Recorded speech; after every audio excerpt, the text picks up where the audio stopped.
Hey, welcome to the podcast where we explore the ups and downs of starting a new business in later life. All of our contact details and some useful links are in the show notes, so please check them out after the episode. Today we are talking about something that every later life entrepreneur faces sooner or later: the need to pivot and the pressure to stay connected in a remote world. My guest today is Pete Cann, a man who made 2,000 people laugh at Britain's Got Talent. Now, he teaches teams how to stay human, resilient, and courageous when circumstances force change. So if you are rebuilding, adapting, or leading from disruption, I'm sure you will want to hear this. Welcome to the show, Pete. Thank you for having me. Really pleased you've come along. You made 2,000 people laugh at Britain's Got Talent. So what did that moment teach you when you stood on the stage? Yep.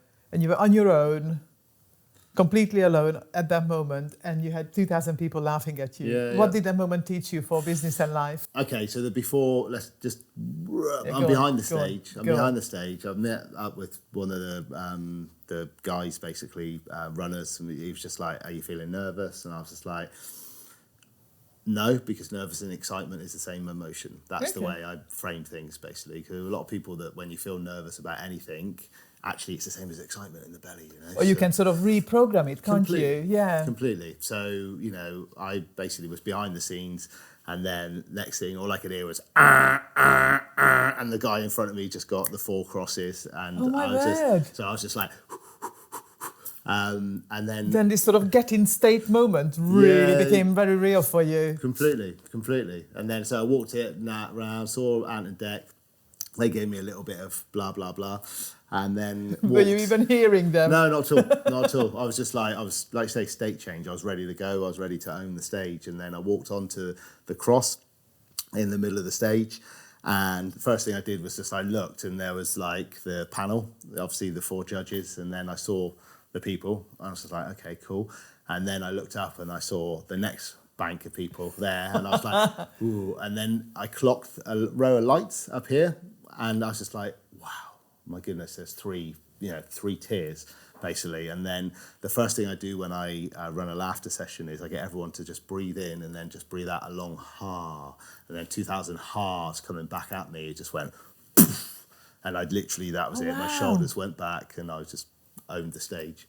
Yeah, and it was amazing. I loved every minute of it, So how did you make people laugh? How did you make 2,000 people laugh? So with laughter yoga, it's all about breath work and laughing. It's not jokes. It's not jokes. It's all about different exercises. So literally, it's we've got 4 laughs as humans. The first laugh is quite shallow. It's a hee hee hee. So I just got everyone to go hee hee hee hee. Do you literally talk the audience through all this? Completely that.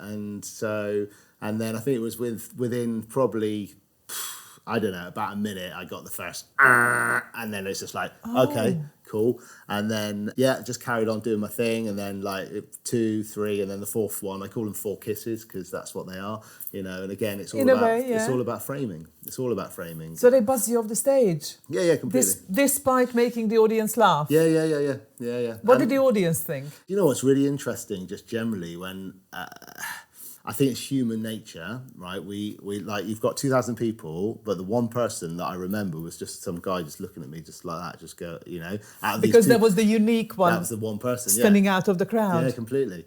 That he went into my psyche, and actually the same thing happens when I do other laughter events. It's like I try, and I've learned over the years, because you like, if someone's not got it, you want to really lean in and just come on, just go with this. But actually what you really need to do is work with the people that get you and get your energy, because then their energy will naturally filter across the other people.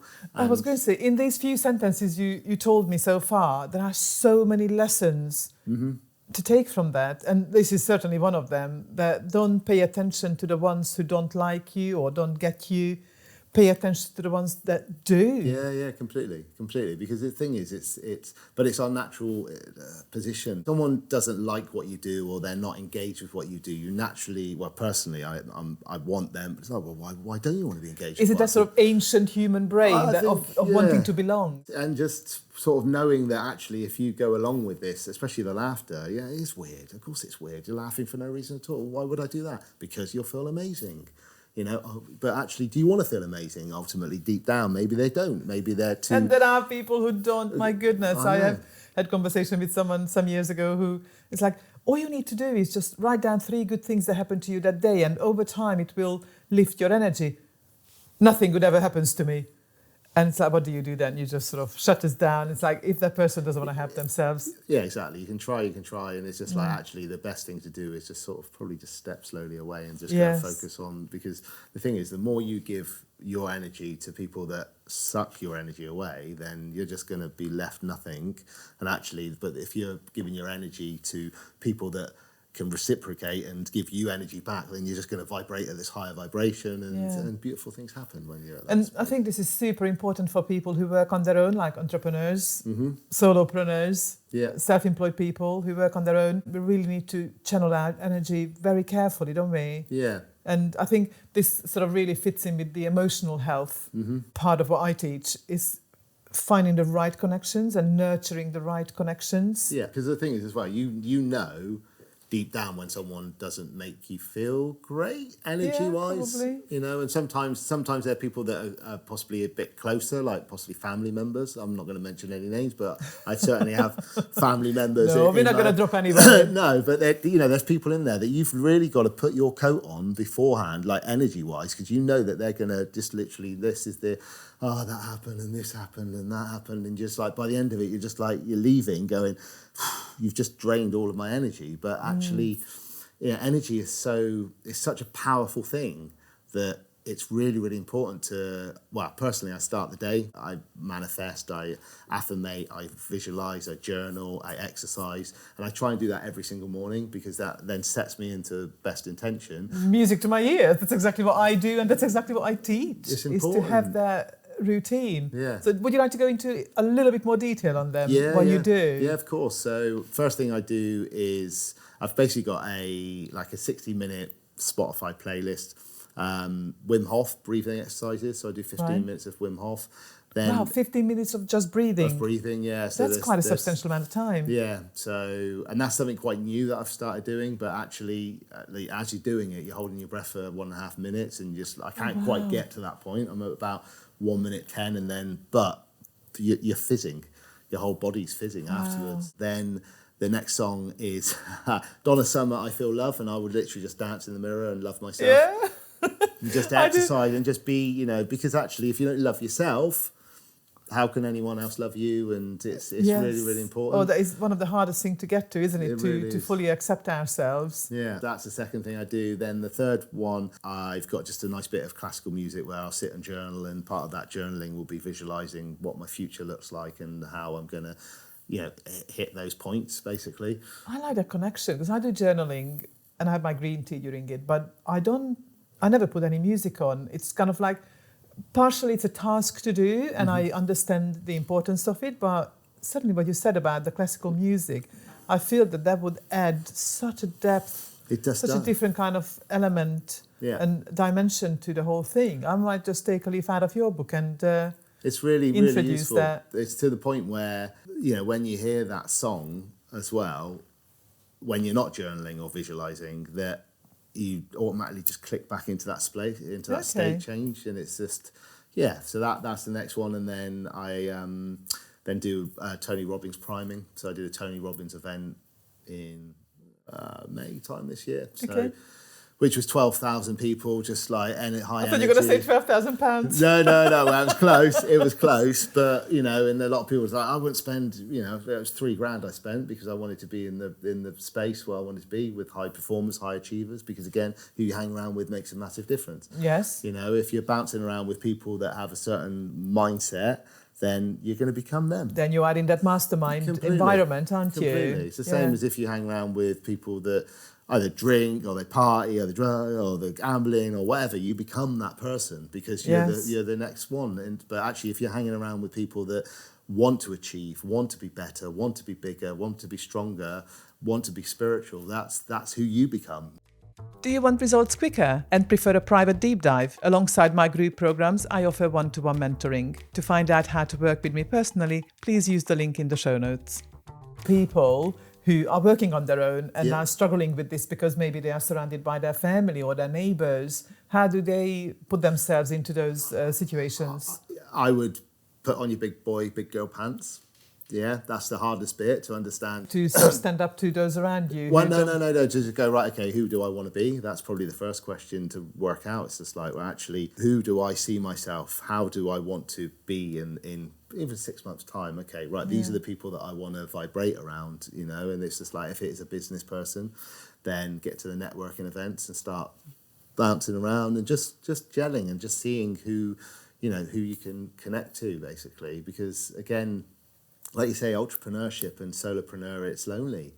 You know, it can be very, very lonely indeed. You know, if you're working from home, especially as well, it's like you're in your own space, but actually going out and meeting people, and especially people that are high achievers, then you'll start naturally vibrating at that vibration. And then when you get to that level, then you can start working up to the next one. And, you know, personally, I like to be not the cleverest person in the room. I'm not clever. I know what you mean, though. Yeah, it's because you need to look up to other people and aspire to them. Yeah, completely, and learn. Always learning as well. Yeah, because if you are the cleverest person, then everybody's sort of following you, and then you are not learning, are you? Yeah, exactly. It's good to be sort of in the middle, perhaps, because you want to give back and help others who are coming up, but you certainly want to learn from some people. Completely. So going back to laughter, yes, of all things in this world, yes, why did you choose laughter as your business? It's not my main business. Okay, so I run a recruitment own a recruitment agency. Again, the way I frame that is like, I either own it or run it. If I run it, I'm doing the day-to-day. If I own it, I have a team that do what they do, and I'm very fortunate that I've created that world where it runs without me, really. The laughter was discovered in 2016 at a festival, WOMAD, and I was walking through this festival and heard laughter, and I thought, there's a comedian on stage, and I walked around the corner, there's 100 people lying on their backs laughing, and I was just like, what is this crazy stuff? And so I went back the next day and did this whole laughter yoga session, and the lying down bit of it is the end of the session. So you do lots of different laughing exercises, different breathing exercises, so the authentic, you are just naturally laughing for no reason. And then you lie down, and then you're in your own space, and you just and all of that. And then it all went quiet, and this lady next to me went like that, and I was like, boom, started laughing again. And then you do this like deep meditation, and I sat up and I felt really high. I felt really creative, like energized, spatially, just alive. And I was like, wow. And this is just from laughter, from our own bodies, nothing else. It was just... And it's crazy how contagious it is. Like, completely. Yawn is one of the things that's very contagious. Yeah. And what I always talk about is smiling, because people notice that I smile a lot. Yeah. And literally, I kind of make it a bit of a thing for myself that when I walk on the street, I look into people's eyes, I smile at them. Yeah. And well, sometimes people properly look away or get a bit embarrassed. Then so many people just smile back. But you know what I do in the morning? The very, very first thing when my alarm goes, I open my eyes and smile. You told me that, actually, and I started doing and that. Oh my goodness, I can't explain it. I will probably need to do some research on this. I feel that it sort of sets off some kind of a chemical reaction in the brain. Yeah. But as soon as I smile, I shed that sort of thought that, oh, I just really want to go back to sleep, or, oh, I need to get up because and it's still dark. And, you know, all those negative thoughts and all those dark thoughts that come at that point when the alarm goes at like 5:20 for me, I smile and say, oh, I get to do X, Y, Z. Yeah. And I set myself up to positivity from moment one. And laughter, my goodness, how contagious is that? Completely. I think with the smile as well, I was going to see if there's a pen. Have you got a pen or a pencil? I did have a pen tucked away here. Yeah. It might have gone down the side of the sofa. Basically, our zygomatic muscles, basically. These are our zygomatic muscles. Do you need a piece of paper as well? No. Just need a pen to show you something. So if you think about how hard it is to frown now, like how many muscles, like that's hard work, isn't it? To frown compared to I'm smiling. sure it is, yeah. Yeah, but if you... I don't know. I mean, exactly, because you naturally smile. I'm a smiley you one, naturally yeah. smile, but, anyone that's watching this, it's quite easy to put a smile. So all you got to do is do that, and that literally activates your zygomatic Okay, muscles. just for those who are listening rather than watching. Sorry, I've put a pen in my mouth. Pete had literally just stuck a pen across his mouth, which kind of stretched it to the side. So I did it horizontally because a lot of people, if they're putting a pen in their mouth, will hold it like that. Oh, yes, of course, you're naturally like... Yeah, from an O. Yeah, so which is quite a sad You're literally demonstrating that if you stick the pen's end in your mouth, you are frowning. If you stick the pen right across like a dog would carry a stick... Perfect. Yeah. then you manufacture yourself a laugh, a smile. Completely. A smile. And then like actually by putting that smile, like you said, you just naturally, you just feel happier. You feel younger. I believe I feel like mentally you feel younger. Like even today, like this morning, I've been in such a bouncing, vibrant mood, and it must be the snow. Yeah, well, I think it was, or it was, starting the morning in a good space, and just being grateful for waking up. And at the moment I'm living in a caravan of all places, so it's a bit fresh. My goodness, it's a bit fresh at the moment. But I was just like, actually, I'm really grateful because I'm in nature. I felt really childlike today. Because that must be the snow. I mean, as I went to a networking event this morning, and we even had snowball fighting. Exactly. and you were laughing and having fun, and it's we did. Because when we were children, we laughed 200-300 times a day. That's what we did naturally. What happens to us? We become serious and adults and programmed, and we may laugh 10 times a day if we're lucky.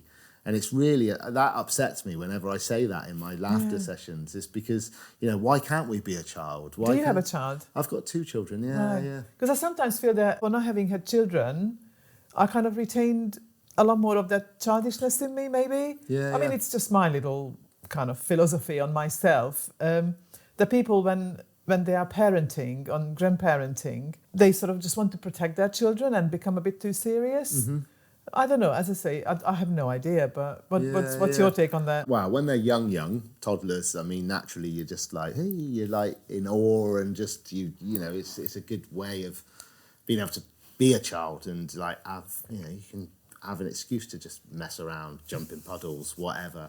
Then obviously they become teenagers, where mine are now, and it becomes a different level. If I just keep being me, keep being dad, keep being that energy, that buoyant energy, that positive visualizing focus, and my daughter completely gets it. She's 14, she's already doing vision boards, she's already manifesting things in her life. Oh, how wonderful and is she's that? 14, when she was 8 we did a vision board, and we've ticked off a couple of major, there was, can I tell the story, because it's like tingles. Go for it. Absolutely. I mean, we're talking to people who are starting a business in later life. But I mean, how brilliant it is to actually reach back to someone's childhood story, because it's still a story that can teach us things. Completely. And if you've never done a vision board, I think it's really, again, just sitting in your own space and just going, look, what do I want to achieve? And like some people are like, I want to put a car on there and a blah blah and stuff. But like Neela did, she was 6 when she did this vision board, and we got it on video, and there was like riding a bike, she had some table tennis bat on there, there was books, there was swimming with dolphins, and there was like this rainbow water slide. So anyway, 2 years later, she found it down the back of a radiator. And right. she pulled it out, she come running, and she's like, Dad. I was like, yeah. She's like, I can ride a bike, yeah. I was like, I swam with dolphins with Papa in Israel, yeah.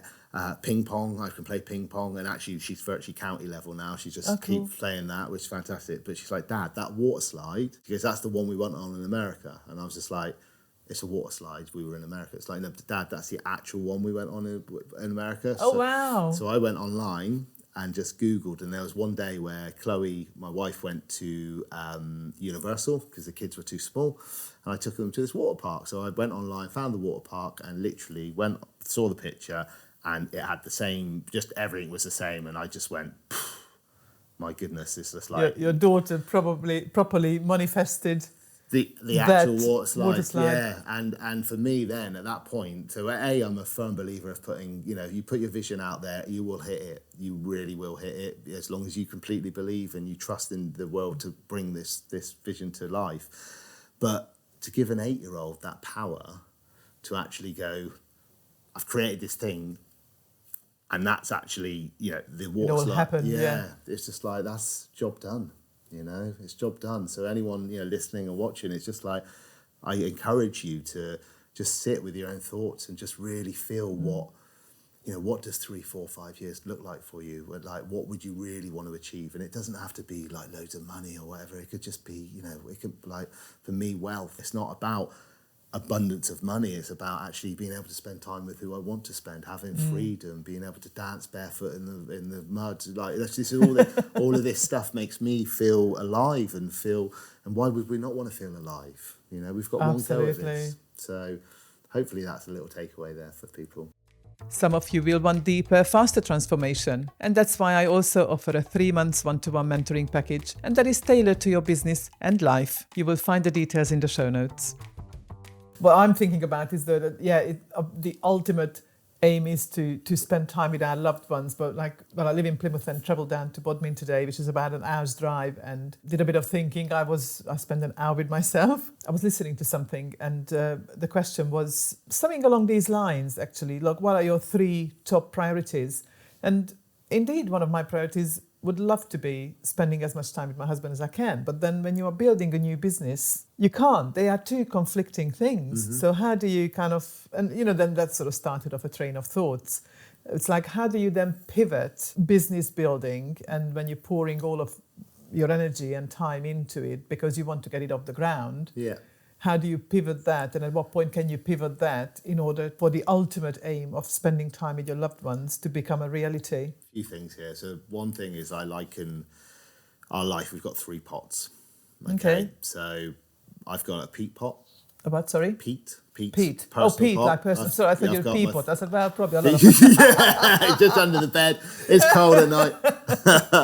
So I need to have an Ildikó pot. Yeah, so you've got your own personal pot, you've got your business pot, and you've got your family pot. Okay, right. Which is obviously, your husband pot and extended family. All pots or all cups need to be the same. And now what you'll always find most of the time in life, one of them's probably overflowing with maybe too much because you're leaning too hard into something. Yeah, my business one is definitely there. Okay, so therefore the pot possibly with the family or the Ildikó pot is less.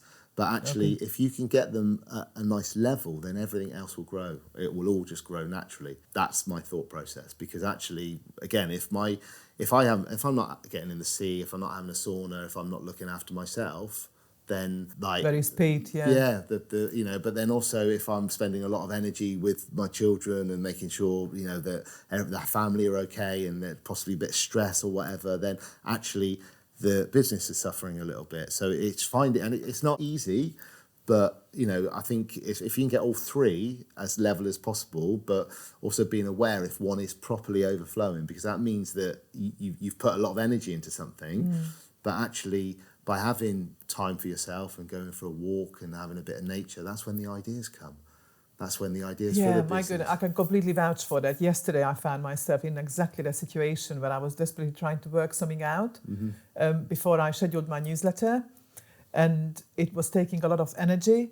And I kind of got a bit too involved. And like 2.5 hours later, I still hadn't completed it. And I thought, okay, I can't carry on like this. Mm-hmm. I ended up walking around the block. Yeah. And I hadn't gone too far, probably 100 yards.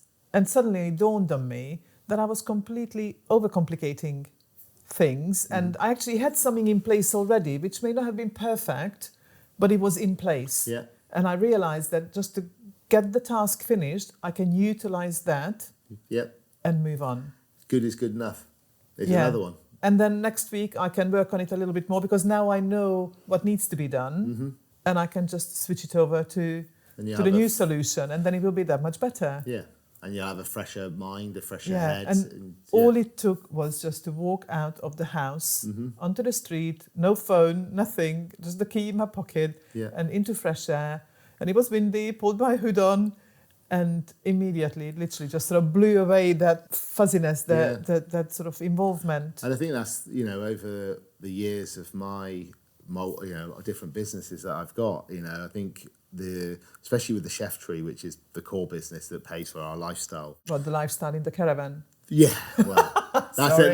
No, that's it. That's a different lifestyle. That's a separation lifestyle. That's me crafting my future, basically. Okay, sorry. Yeah, no, don't have to apologise. It's a good move for me, but it's not called a caravan. It's called the forge. I've called it, so I'm forging my future. Words are really important. Paying for the school, paying for the house, paying for the blah, blah, blah, blah, blah. When we put a manager in place into our business, who could like allow me to be a leader rather than Yes. a doer, because I can get caught up in just doing stuff, and it's like, this isn't my lane. This isn't why I was put on this planet, to sit here and bash admin tasks. And I'm not saying, like, some people love that, you know, that's their passion, and they love that's my safe space. yeah, exactly. But it's just like, you know, I know for me, my space is to connect with people, inspire people, and make people feel good. But I've got a team that can do all the other lifting for me. But they're happy to champion me and lift me up, and I just. But you are then mutually lifting each other up. Yeah, completely. And they're doing what they really, really want to do, because they love that. You know, Georgia, especially my manager, she just loves organising people and things, and I was just like, okay, crack on. Amazing. Yeah, I love this, that you are thriving on empowering people to become their absolute true selves, aren't you? Do you find that some people don't even know what they love? A lot of people. How do you help them? So, or have you come across in your business? Yeah, so like I said, the pivot I'm in at the moment, like I said, I've got the chef tree, which is our core business that pays for everything, our lifestyle. The laughter is a passion project, but more so, you know, if I'm stood in front of 1,000 people making them laugh and feeling good, then that puts me into, I love that. A very good place. I love that. But the other piece of the puzzle, which is coming very soon, is I am an empowerment coach. So, you know, I'm learning to facilitate firewalking, walking over hot coals, breaking arrows. That is fascinating. You know, and because, again, there's a lot of people out there that don't understand or don't know what their true potential is. They don't, it's in there. They do deep down know what it is. I was talking to someone last night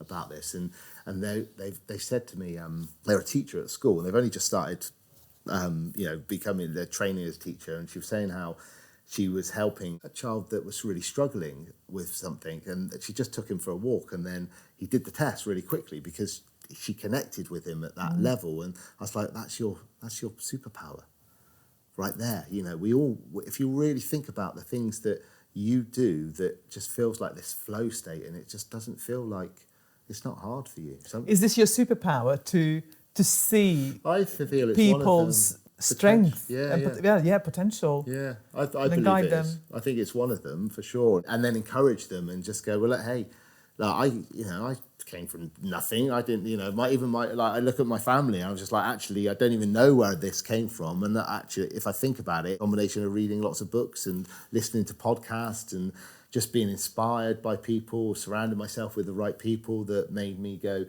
wait there, you know, this is Dave, and Dave can do this. And like, where's Dave come from? Well, I've come from, okay, well, I could do this. And, you know, with the surname Cann, I can do anything. Yeah, you can, absolutely. So that's a different level of manifestation, isn't it? Yeah. I'm super, super excited about my next journey, my next piece of my, you know, like I said, the whole separation piece we're moving through at the moment in a positive way. But now I'm just like, oh, okay, I'm ready to, you know, take this next level. And this is a major pivot in your life, isn't it? Yeah, 25 years. Wow. Yeah, but we're best mates. You know? Fair enough. Yeah. Fair enough. We own the business together. You know, we've obviously got two beautiful children together. Yeah. So You're going to have to continue working as a partnership one way or another. Yes. Completely. And we can do that, you know, but ultimately we've decided that actually we are better and we're happier without each other. In like 25 years, you go through so many changes, and then you need to find your calling. Yeah, and I think at this age, you know, as you get near the 50s, it's like, you know, I'm not quite there. In February I will be. Well, you are technically in later life. I turned 50, then realised that the end is closer than the beginning was. And when you are in later life, you have... That's when you really, really start. This is it. Everything I've built up is just leading to this piece of, empowerment. Yeah, that I just want everyone to just be the best versions of themselves, to really lean into something. You know, anyone could be a full-time job and that's what you're doing. And it's like, if you love it, amazing. But if you want something a little bit more and you feel you've got something to give, don't be afraid.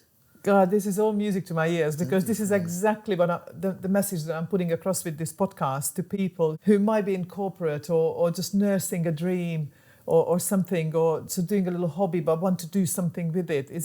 Just go and do it. Just be yourself. Find yourself. Yeah. And hey, it's going to be hard. But there's plenty of people who've done it before. And there's people that you can completely replicate and just mirror their journey.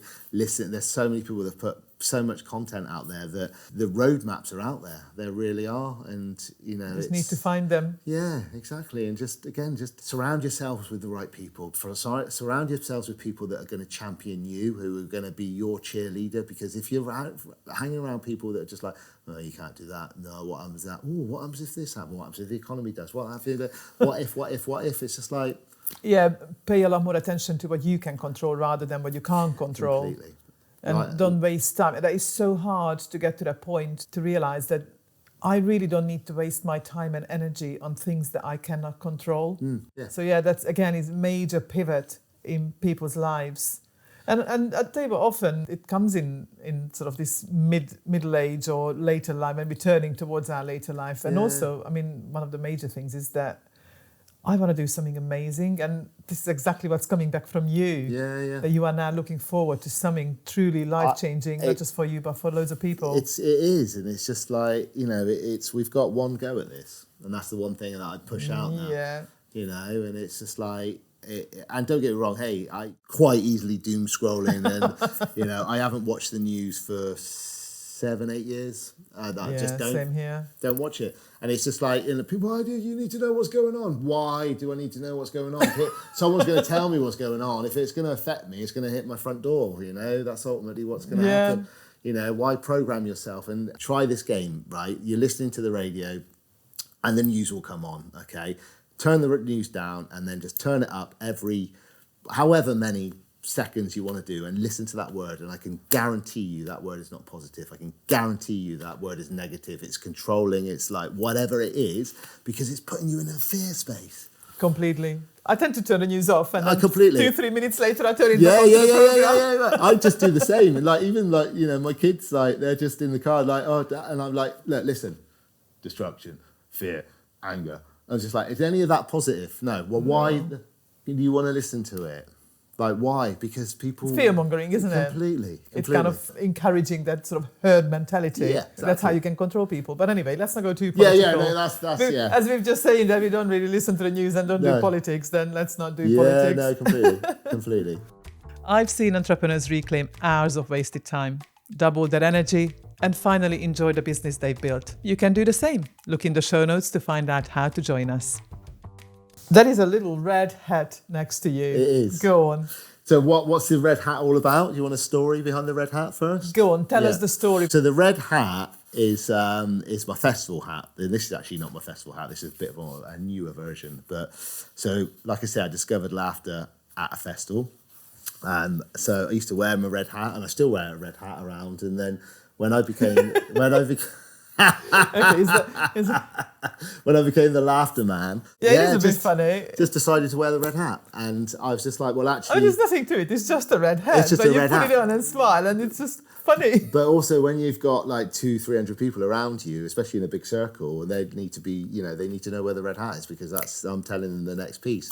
And it's a brand. Branding's important. True. You know? It's quite outstanding indeed. I'm noticing the pink and the I was pink. going to say, it's clashing with my pink branding a little bit, but hey, I'll let you get away with it. Oh, God. Yeah, No, suits you. It I don't suits you. expect Okay, for those listening, Pete just stuck it on my head, and it does not go with my hot pink top. Look, I feel like I need to share some laughter. I feel like just a couple of exercises with the listeners, just to show them. Can we do something that people who are tuning in, who are watching or listening, can actually follow along? Yeah, completely. Yeah, go on. Okay, and you. Okay, so we're not allowed to talk now. It's just me that's going to guide you. Okay, stop it. The only sound that I'm going to hear from you is laughter. Okay. Okay, because once we start talking, we start thinking in our lateral brain. We want to be in the creative brain. Okay, so what we're going to do, put our hands out in front of us. Okay, we're going to take a nice deep breath in. And we're just going to let out a long okay, and that's all laughter is. It's just a ha on an out breath. Okay, so we've got 4 laughs as humans. Okay, so if you think about this, the first laugh is quite shallow, comes from around your neck. Okay, so I want us to keep eye contact, and we're just going to tap our neck like this, and we're just going to go.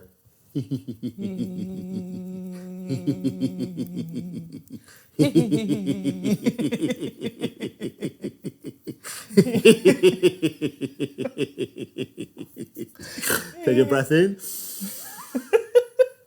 And breathe out. Okay. Second laugh comes from the heart. Okay, this one's important because this gets the blood pumping around the body, fires up those endorphins, the happy hormones. So we're just going to tap our chest bone. We're going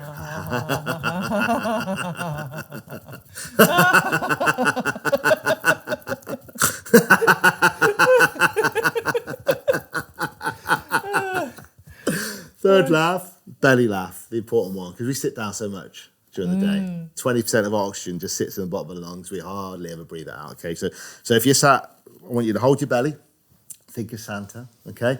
And we're going to do a nice ho-ho-ho. So breathe in, look at me, and we're going to go...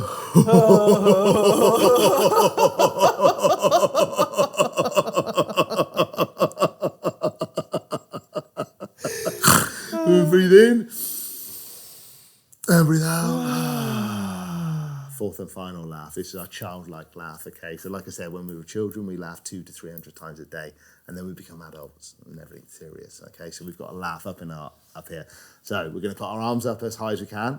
We're going to take a deep breath in. We're going to wave them around like a child, and we're going to go...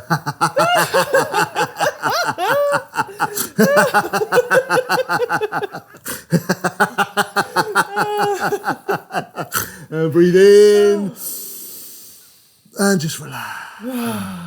How do you feel? Silly. And I truly hope that by now the listeners and people who tuned in on YouTube have not pressed the buzzer and they have followed the instructions and they have laughed. Because, you just feel silly and that's absolutely fine. Yeah. I mean, you know what I do at the end of my exercise? I do a Phoebe run. A Phoebe run? Phoebe run, from Friends. Okay, yeah. And Phoebe and Rachel run into each other in a park and Phoebe's running literally with her arms all over the place. And Rachel goes like, what are you doing? I said, oh, well, no one cares. Or why should you care? And then Rachel sort of looks around like, yeah, all right then. And then she runs around with her arm all over the place. So, yeah, I feel exactly like that. Again, it's been childlike, it's been playful. And then also what you'll find is by doing that, your creative brain is just a bit more alive. I feel totally energized. I'm buzzing, my blood is flowing. And I'm literally ready to run.